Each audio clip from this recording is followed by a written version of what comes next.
करवा चौथ का महत्व। भारतवर्ष में 12 महीने में 12 चौथ के व्रत विधान हैं। सभी चौथों के व्रतों में अलग अलग कहानियाँ और विधियाँ हैं। सभी चौथ व्रतों में करवा चौथ की कहानी का बहुत महत्व है। एक पत्नी सदैव यही इच्छा रखती है कि जीवन भर साथ देने वाला उसका प्रेमी पति हमेशा उसके साथ रहे। अपने सुहाग की दीर्घायु के लिए करवा चौथ का व्रत लिया जाता है। करवा चौथ व्रत की कहानी भी कुछ ऐसी ही है, जिसमें एक पतिव्रता पत्नी अपने मरे हुए पति को पुनर्जीवित कर देती है। करवा चौथ की कहानी क्या है, यह जानने से पहले चलिए ये जानते हैं कि करवा चौथ कब मनाया जाता है। प्रत्येक वर्ष कार्तिक महीने के कृष्ण पक्ष की चतुर्थी को करवा चौथ मनाया जाता है। ये नैतिकता की शिक्षा है कि किस तरह से पतिव्रता स्त्रियां हुईं और किस तरह से उन्होंने अपने पतिव्रता बल पर पति को मौत के मुंह से बाहर निकाला है। आइए विस्तार से पूरी कहानी जानते हैं। एक बार की बात है, एक साहूकार के 7 बेटे और एक बेटी थी। बेटी का विवाह हो चुका था। बेटी अपने मायके आई हुई थी।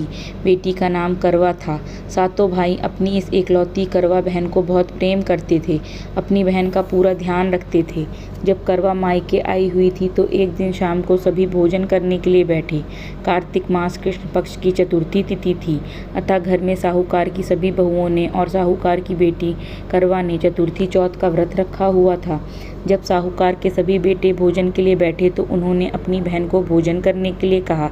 भाइयों का भोजन करने के लिए बुलाने पर बहन ने कहा, भाई अभी चांद नहीं आया है, जब चांद आ जाएगा तब मैं चांद को अर्घ देकर व्रत पूरा करके ही भोजन करूंगी।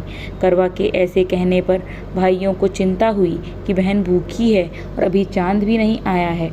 ऐसे में 7 भाइयों में से सबसे छोटे भाई ने बाहर किसी दूर पेड़ पर जाकर उसमें अग्नि लगाकर उसमें एक छलनी लगाकर बहन के पास आया और बहन को कहने लगा, देखो बहन, चांद आ गया है, अब खाना खा लो। बहन ने अपनी भाभियों को भी कहा, भाभी देखो चांद निकल आया है, अब आप लोग भी अर्घ देकर व्रत पूरा करके भोजन कर लो। भाभियों ने नंद करवा की बात सुनकर कहा, नंद ये चांद तुम्हारा आया है, हमारा नहीं। ऐसा कहने के बाद करवा चांद को अर्घ देकर भोजन करने के लिए बैठ जाती है। ही भोजन का पहला निवाला वह मुंह में रखती है, उसे छींक आ जाती है। दूसरा निवाला मुंह में लेते ही उसमें बाल निकल जाता है।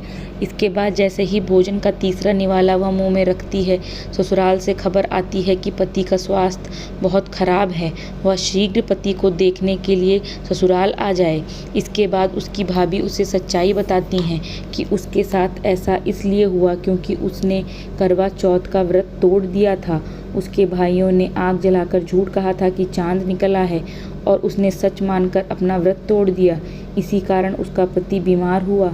सच्चाई जानने के बाद जब करवा अपने ससुराल को जाती है तो यह प्रतिज्ञा करती है कि मैं अपने पति को कुछ नहीं होने दूंगी। दुर्भाग्यवश जब करवा अपने ससुराल पहुंचती है तो उसका पति प्राण छोड़ चुका होता है। प्राण चले जाने पर करवा अपने दुख को सहन नहीं कर पाती है और सभी से कहती है कि मैं अपने पति का अंतिम संस्कार नहीं होने दूंगी, मैं अपने पति से दूर नहीं रह सकती। मैं एक पतिव्रता और सतीत्व की शक्ति से अपने पति के प्राणों को वापस लाऊंगी। करवा की इन बातों को सुनकर सब उसे पागल पागल कहने लगते हैं और करवा के पति को शमशान में अंतिम संस्कार के लिए ले जाते हैं। करवा भी अपने हठ और पति के वियोग में शमशान में चली जाती है और वहाँ सबको अपने पति की चिता जलाने से इनकार करती है। करवा की बार बार जिद करने पर सभी पारिवारिक लोग करवा की बात मान लेते हैं और करवा के पति का अंतिम संस्कार नहीं करते हैं। सब घर चले जाते हैं। करवा अपने मृत पति को लेकर दूर कहीं एक झोपड़ी में रहने लगती है और अपने पति को जीवित करने के लिए भगवान की पूजा व्रत आदि करने लगती है। 1 साल बीत जाता है। करवा उसी दिन का इंतज़ार करती है जब उसने अपने मायके में चतुर्थी का व्रत तोड़ा था। 1 वर्ष बीतने के बाद जब फिर से वही कार्तिक मास की चौथ चतुर्थी का दिन आता है तो करवा अपने पति के प्राणों के लिए निर्जला करवा चौथ व्रत करती है। करवा अपने पति को पुनर्जीवित करने के लिए माँ जगदम्बा से प्रार्थना करती है कि मेरे पति के प्राणों को वापस लाएं, मुझे मेरा सुहाग वापस लौटाएं।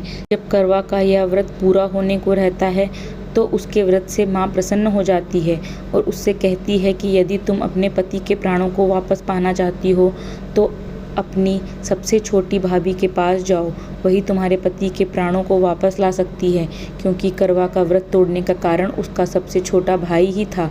उसी ने पेड़ पर अग्नि जलाकर बहन को झूठ कहा था कि चांद आ गया है। अतः करवा अपनी सबसे छोटी भाभी के पास जाती है और उनके पाँव को पकड़कर कहने लगती है कि मुझे मेरा सुहाग वापस दिलवा दो। बार बार कहने से करवा की भाभी अपनी छोटी उंगली को चीरकर उसका रक्त अमृत निकालती है और करवा के पति के मुंह में डालती है। ऐसा करने पर करवा का पति जय गणेश जय गौरी, जय गणेश जय गौरी कहता हुआ पुनर्जीवित हो जाता है। इसी प्रकार भगवान की कृपा से करवा का पति वापस आ जाता है।